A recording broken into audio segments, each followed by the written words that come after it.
السلام عليكم ورحمة الله. زفت شركة جيليا الجزائرية أخبار سارة للراغبين في اقتناء نسخة جي اكس 3 برو، قائلة أنه يمكن حاليا تسجيل طلباتهم المسبقة.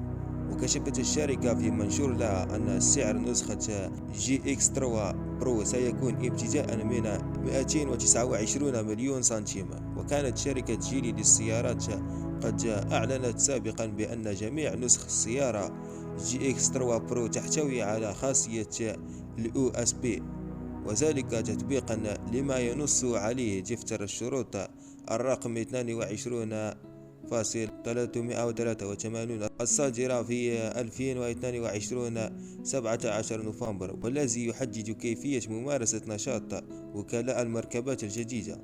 وكشفت شركة جيلي للسيارات في منشور لها أن هناك شائعات متداولة ومغردة حول الموضوع، مؤكدة أن شركة جيلي الجزائرية تعمل على تقديم أفضل خصائص لأمان في جميع طرازات سيارتها.